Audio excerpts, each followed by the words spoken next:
that. We got Eli Manning subbing in for Danny Dimes and against Philly, who's been not great against the pass. Don't play him.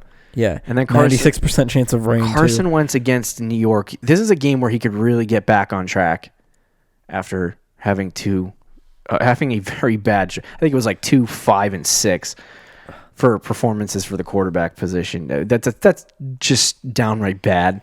But he had, what was it, 27 or 25 against.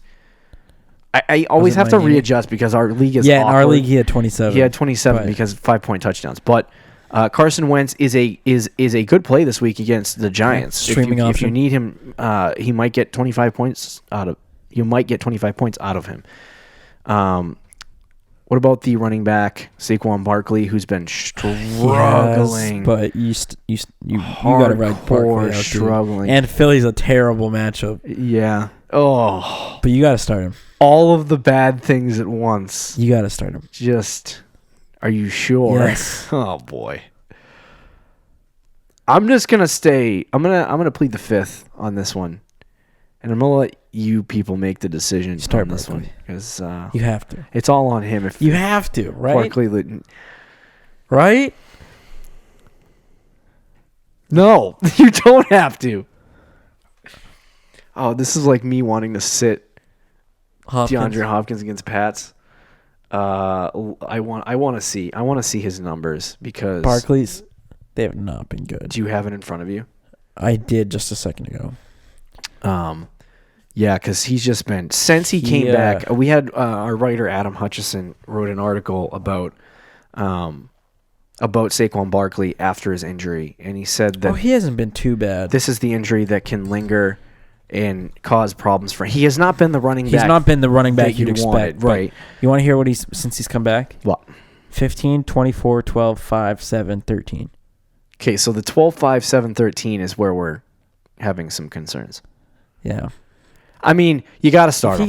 But it's a game that it's a tough matchup. He's struggling lately, and he's playing Philly. Like it's two bad things at once. Now this also could be a game where he just. But he hasn't had a touchdown since he's come back. Yeah, that's true. Other than the first game, so if he just gets a touchdown, like if he got a touchdown this past week, he would have got 20. Right.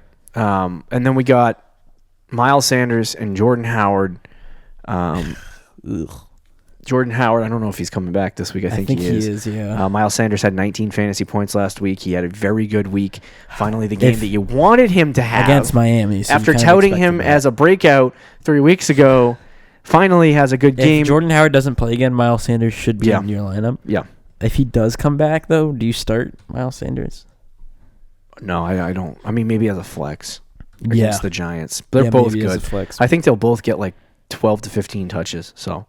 It's not great plays, but they're good ones.